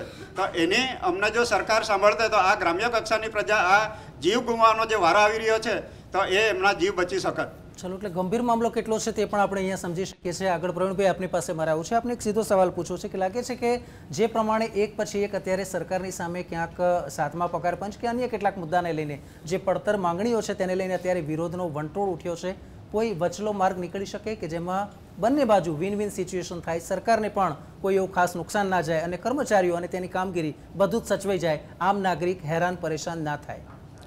મારે રાજ્ય સરકારને વિનંતી કરવી છે કે કર્મચારીઓ હડતાલના મૂડમાં નથી, પણ જ્યારે સરકારે આ બાબતને ગંભીરતાથી ન લીધી ત્યારે અમારે ન છૂટકે હડતાલનું શરણાએ જવું પડ્યું છે. એટલે જ્યારે સરકાર એવું કહેતા હોય, જ્યારે મુખ્યમંત્રી એવું કહેતા હોય કે જે ખોટ કરતા નિગમો છે એ નિગમોને 7મું પગાર પંચ આપી ના શકાય, તો મારે મુખ્યમંત્રી શ્રી વિજયભાઈ રૂપાણી સાહેબને કહેવું છે કે ખોટ કોણ કર્મચારીઓ કરે છે? અરે તમે વોલ્વો બસો લાવો છો અને તમે ગોવા મોકલો છો, તમે વારાણસી મોકલો છો, તો આ બંધ કરતો ને તમે ગુજરાતની જનતાની વાત કરો છો, ગુજરાતની જનતાની હિતની વાત કરો છો, તમે એમને સુવિધાઓ આપવા માગો છો. તો જે ગુજરાતની બસો છે એ ખખડધજ થઈ ગયેલી છે. તમે જુઓ રસ્તામાં ગમે ત્યાં એક ને એકાદી બસ તો ક્યાંક ના ક્યાંક બંધ હાલતમાં પડે છે. તો જ્યારે સરકારે એનું મેનેજમેન્ટ, એનું વહીવટી તંત્ર છે, એ વહીવટી તંત્ર જ્યારે ફ્લોપ ગયું છે તો એ ફ્લોપ ગયેલાનો જે દોષનો ટોપલો છે એ કર્મચારીઓના એમ કહે છે કે ભાઈ ખોટ કરે છે. જેમ કે હું પાણી પુરવઠા બોર્ડમાં છું, તો અમે નીતિનભાઈને મળવા ગયા તો નીતિનભાઈ પટેલે એવું કહ્યું કે પાણી પુરવઠા બોર્ડ ખોટ કરે છે. અમે કહ્યું કે માન્ય નીતિનભાઈ પટેલને કહ્યું કે ભાઈ પાણી પુરવઠા બોર્ડ એ સેવાને લગતું બોર્ડ છે અને અમે જે પાણી પીવાનું જે આખી ગુજરાતની 6 કરોડ જનતાને આપીએ છીએ એ અમે એક સેવાનું કામ કરીએ છીએ. અને જો તમે એના નફા નુકસાન સાથે મૂલવો, મારા સરકારની સામે વાંધો જ આ છે કે તમને કર્મચારીઓને તમે નફા નુકસાન સાથે કેવી રીતે મૂલવી શકો? અમારે કહેવું છે કે તમે પ્રાઇમરી એજ્યુકેશનની વાત કરો, તમે 1 થી 4 ધોરણમાં એમ કહો કે પરીક્ષા નહીં લેવાની, 5 થી 8 ધોરણમાં તમે ટેટ લાવો, ટાટ લાવો, એને પરીક્ષા લો, એના રિઝલ્ટ ડિક્લેર ના કરો, એ કર્મચારીઓની પગારની વિસંગતતા હોય, એમના એ વિદ્યાર્થીઓના બાળકોને જે ભણાવવાના છે એ કરતાં એના કરતાં બીજી અનેક કામગીરી આ સરકાર સોંપે છે, જેના કારણે અત્યારે કર્મચારી જે છે એ એટલો બધો ટેન્શનથી જીવી રહ્યો છે કે મને સરકારને મારે વિનંતી કરવી છે કે ભાઈ તમે સરકારના પ્રશ્નોને સમજો. અમે આ જે અમારે ન છૂટકે હડતાલ ઉપર જવું પડ્યું છે અને જો સરકાર એવું ઈચ્છતી હોય કે આમાંથી કોઈ માર્ગ કાઢવા માટે સરકાર ઈચ્છતી હોય તો અમને મહામંડળ સાથે અમને મિટિંગ કરે, અમને બેઠક આપે અને અમે એસટી નિગમને પણ વિનંતી કરીએ છીએ કે આપણે ઉગ્ર બનવું નથી. જો અમને સરકાર એમ કહેતી હોય કે ખોટ જવા દો, કારણ કે ખોટ અને નફો નુકસાન એ સરકાર માટે અગત્યની વસ્તુ નથી. બજેટ જે સરકાર ફાળવે છે એમાં કોઈ એવો નફો નુકસાન હોતું નથી. જો અમને 7મા પગાર પંચ જે બોર્ડ નિગમના કર્મચારીઓને નથી મળ્યું, એ જો 7મું પગાર પંચ જો રાજ્ય સરકાર આપવા માટે તૈયાર હોય, એની સાથે અમને એરિયસ આપવા માટે તૈયાર હોય, જે એસટીના કર્મચારીઓ જે વર્ગ 3ની કામગીરી બજાવે છે એ લોકોને વર્ગ 4નો પગાર આપવામાં આવે છે, એ જો વર્ગ 3નો પગાર આપવા માટે સરકાર સહમતિ બતાવતી હોય, જે ભથ્થાઓ છે એ ભથ્થાઓ જે 7મા પગાર પંચ મુજબ છે એ આપવા માગતી હોય, અને જે શિક્ષકો જે છે, જે હાયર સેકન્ડરી હોય કે પ્રાઇમરી હોય, એમને જે સરકાર બિનજરૂરી કામગીરી સોંપી અને જે બોજનો ટોપલો એમના પર ઢોળે છે એ બંધ કરે અને શિક્ષણનું સ્તર જો સરકાર ઊંચું લાવવા માગતી હોય, પણ મને એવું લાગે છે કે સરકાર કંઈક ને ક્યાંક ખાનગીકરણ તરફ જઈ રહી છે, જેના કારણે જે ગ્રાન્ટેડ સ્કૂલો છે એ ધીરે ધીરે બંધ થવા માટે જઈ રહી છે. આ સરકાર માટે ઘાતક છે. અમે સરકારને વારંવાર વિનંતી કરીએ છીએ કે સરકાર અમારી સાથે બેઠક કરે, અમને સાંભળે, અમારા પ્રશ્નોને યોગ્ય નિકાલ લાવવા માટે પ્રયત્ન કરે અને અમને લેખિતમાં ખાતરી આપે. ખાસ કરીને મારે સફાઈ કામદારો, અમે 5મી માર્ચથી તમામ ગુજરાતની નગરપાલિકાઓના સફાઈ કામદારો હડતાલ ઉપર જવાના છે. ત્યારે સરકારની પરિસ્થિતિ બહુ કફોડી બનશે.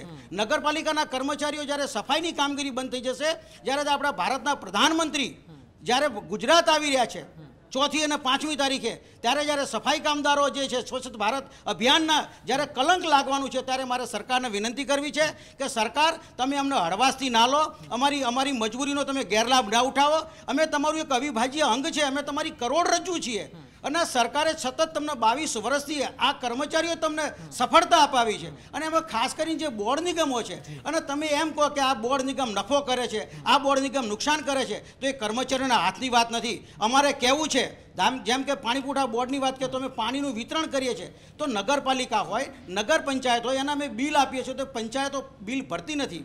એ એવું કહે છે કે અમારી પાસે કોઈ આવકના સોર્સ નથી. અમે રાજ્ય સરકારને કહીએ છીએ કે આ ફંડ અમને આપો. 1350 કરોડ રૂપિયા અમારા રાજ્ય સરકાર નગરપાલિકા અને પંચાયત પાસેથી લેવાના નીકળે છે, એ રાજ્ય સરકાર આપતી નથી. અમે નોમિનલ દરે પાણી પૂરું પાડીએ છીએ. અમે જ્યારે નવા માટે પાણીની નવા રેટ આપવા માટે સરકારને વિનંતી કરી તો સરકાર મંજૂર કરતી નથી. પછી સરકારના નિગમો ખોટ કરે એમાં કર્મચારીઓ જવાબદાર નથી. એટલે સરકારને મારી વિનંતી છે માનનીય મુખ્યમંત્રી રૂપાણીભાઈને કે સર તમે અમારી સામે આવો, અમારી સાથે બેસો અને ખાસ કરીને આજે જે જલદ બે શિક્ષકોનું અને એસટીનું જે આંદોલન ચાલી રહ્યું છે, આપણે સાથે મળી સારા વાતાવરણનું કરીએ અને ગુજરાતને સમૃદ્ધ બનાવીએ, એવી મારી આજના દિવસે હું સરકારને વિનંતી અને અપીલ કરું છું. ચલો, બિલકુલ જે પ્રમાણે આપણે વાત કરી પ્રવીણભાઈ, મહત્વની બાબત છે. રાજકીય વિશ્લેષક તરીકે ફરી એકવાર સુધીરભાઈ આપણી પાસેથી જાણવું છે કે સરકાર તરફથી દાવા ઘણા કરવામાં આવે છે, પરંતુ આજે પણ ક્યાંક સરકારી કર્મીઓનું માનવું છે કે કેટલીક અમારી જે માંગો છે, પડતર માંગો છે કે જે ખૂબ જ જરૂરી છે, ખૂબ જ આવશ્યક છે અને તેમ છતાંય તે પૂરી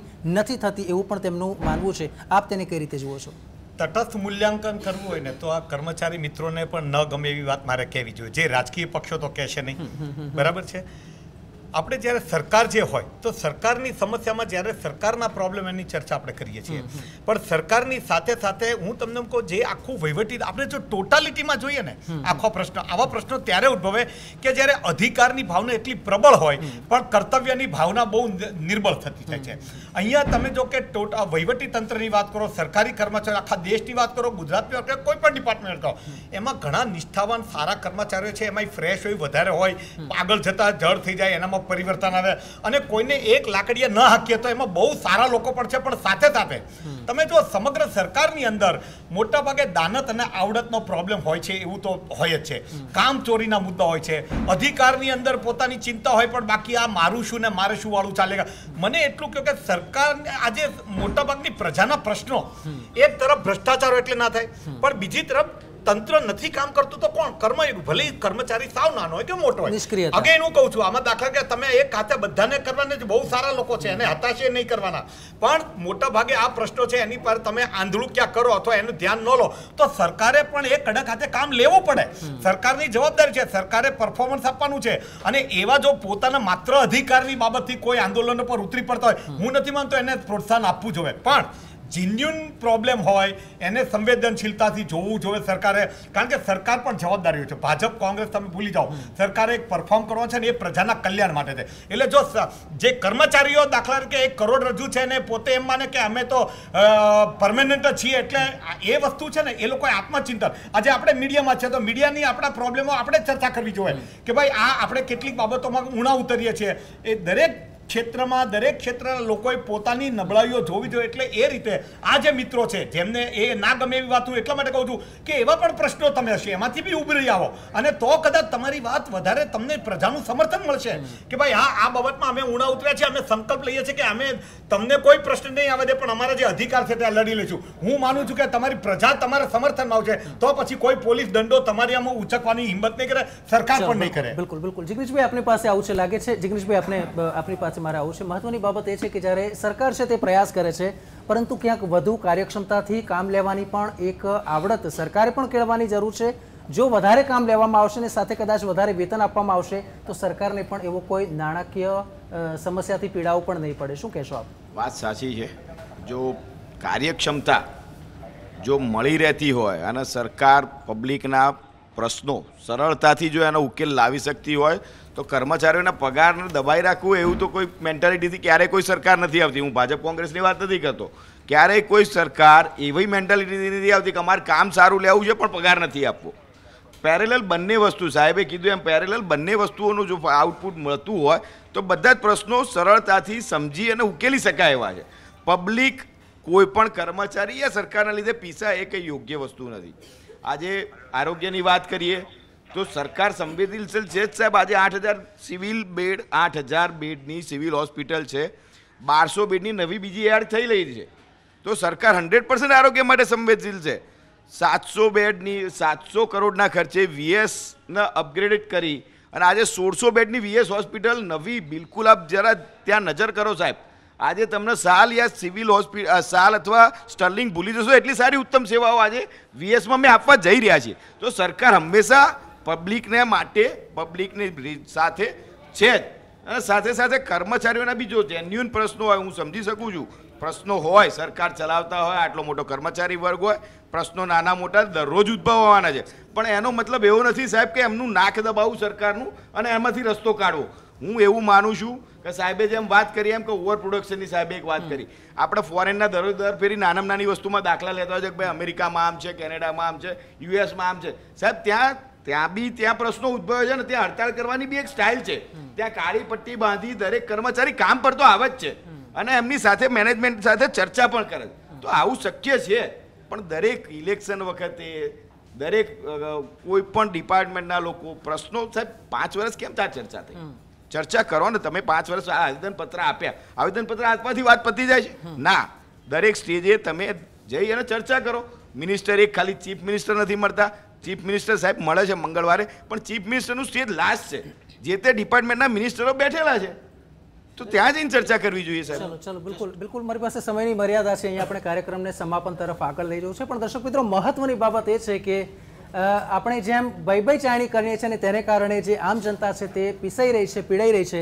સમયની મારી પાસે મર્યાદા છે એટલે આગળ આપને સમય નહીં આપું. પણ મહત્વની બાબત એ છે કે ક્યાંક સરકારે સંવેદનશીલતાને અપનાવવાની જરૂર છે. તો જે કર્મચારીઓ છે એણે પણ એક મધ્યમ માર્ગ અપનાવવાનો છે કે જેનાથી જે આમ જનતા છે તે પીડાય નહીં, તે પીસાય નહીં, અને તો જ કદાચ આપણે માનીએ કે આ જે લોકશાહી છે તે મજબૂત થશે. જે શિક્ષકગણ હોય કે પછી સસ્તા અનાજની દુકાનના જે કર્મચારી છે, ST બસના જે પૈડા થંભી ગયા છે તેનો જે માહોલ છે, કે પછી તેવી જ રીતે જો વાત કરવામાં આવે આરોગ્ય કર્મચારી છે તેને કારણે અત્યારે દર્દીઓ હેરાન પરેશાન થઈ રહ્યા છે. આ તમામ મુદ્દા એવા છે કે જે મુખ્ય મુદ્દા છે, પાયાના મુદ્દા છે. પરંતુ આ જો પાયાના મુદ્દા ઉપર સરકાર અને આ તમામ કર્મીઓ જો ફોકસ કરે તો એમાં કોઈ એવો બેમત નથી કે કોઈ મધ્યમ માર્ગ ના નીકળી શકે. ચિંતન અને મનનની જરૂર છે તમારે અને મને, આપણા સૌને. તો આ હતી આજની મંતવ્યની મહાચર્ચા. આવતીકાલે મળીશું એક નવા વિષય સાથે. ત્યાં સુધી રજા આપશો. નમસ્કાર.